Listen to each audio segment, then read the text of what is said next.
You think your mind is yours? Wrong. Reverse psychology is the art of making you resist while still obeying. It twists rebellion into control, freedom into obedience. This is not theory. It's what cult leaders, toxic lovers, politicians, and corporations use daily. They make you think you're fighting back, while you're digging your own cage. And tonight, I'll show you 7 terrifying tricks of reverse psychology by Dark Dynamic that prove you were never in charge. Stay until the end because the last trick is the most dangerous of them all. They don't force you, they make you choose the chains.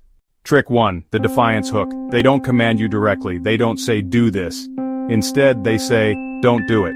And instantly your pride whispers, I must. From childhood it starts.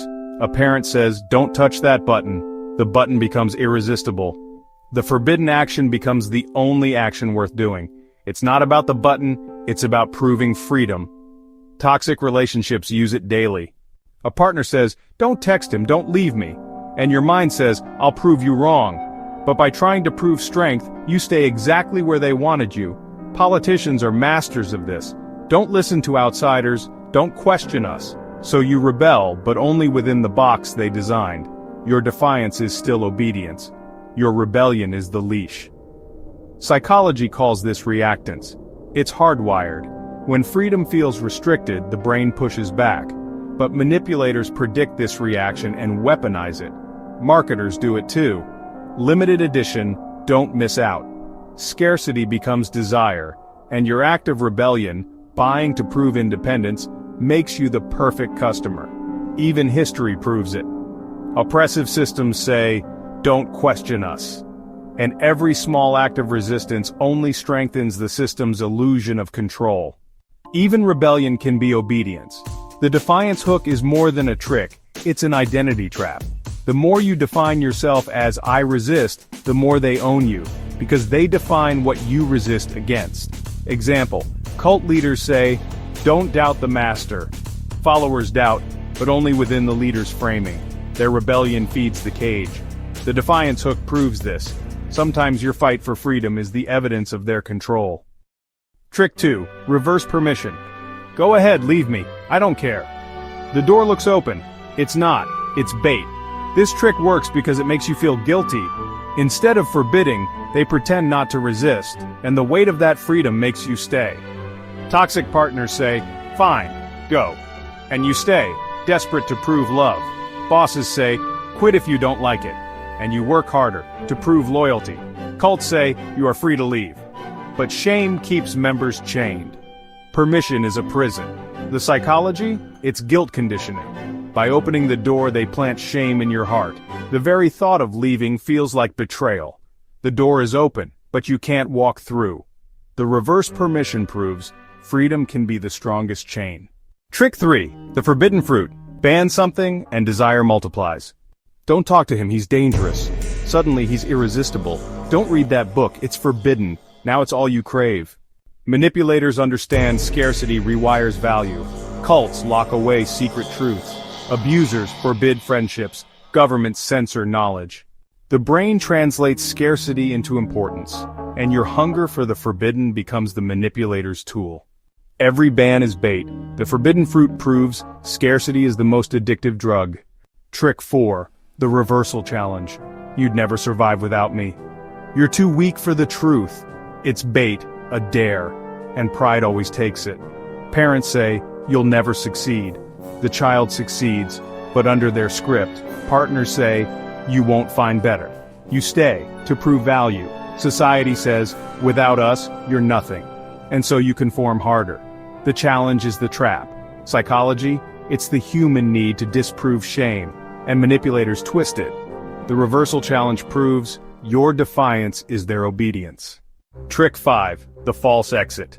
You can leave anytime you want. It sounds freeing, it's the deadliest cage. Cults, toxic jobs, controlling partners, they all use this. By saying the exit is open, they steal your will to walk through it.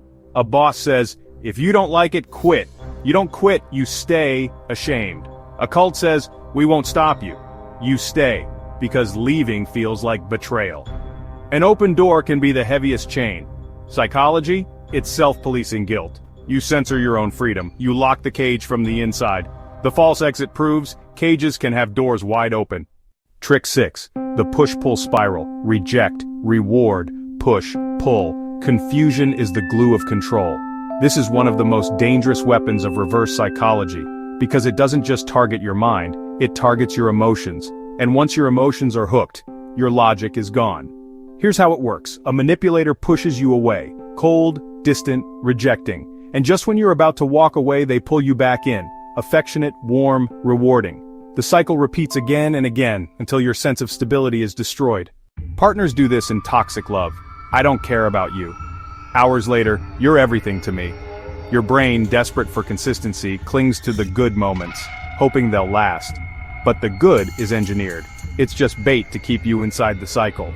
Addiction isn't always about substances, it's about people. Bosses use it at work. One day, brutal criticism, humiliation in front of colleagues. The next, a tiny raise or a compliment. You cling to the praise even if it's crumbs, because your brain is trying to balance the chaos. Cults weaponize it. Isolation, punishment, shame. Then sudden love, inclusion, belonging. Members feel trapped, but also grateful for the moments of warmth. The push makes the pull feel stronger. The rejection makes the reward feel priceless. The worse the push, the sweeter the pull. Psychology explains this as intermittent reinforcement. It's the same principle that makes slot machines addictive. You never know when the reward will come, so you keep playing, keep waiting, keep hoping. The unpredictability wires your brain into obsession. And that's the true nightmare. You start policing yourself just to earn the next reward. You tolerate the rejection, the abuse, the chaos, because your brain is addicted to the possibility of being pulled close again. Confusion isn't an accident, it's a strategy.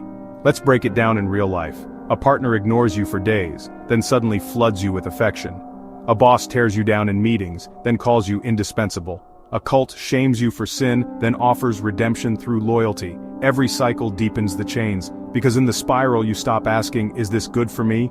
You only ask, when will the next pull come? You're not chasing love, you're chasing relief. The push-pull spiral is engineered chaos, and chaos is addictive because the brain craves stability. But when stability never comes, you cling harder to the abuser, the manipulator, the cult. The push-pull spiral proves this. Confusion is not a side effect of control, it is the control itself. Trick 7. The mirror trap. You accuse, they accuse you. You expose, they flip the blame. The truth becomes distorted and suddenly, you are the villain. This is the mirror trap. It's not just denial, it's reflection warfare. Every accusation you throw at them bounces back, harder, sharper, and more poisonous. Here's how it works. A manipulator commits the crime, the lie, the betrayal. But the moment you confront them, they mirror the charge.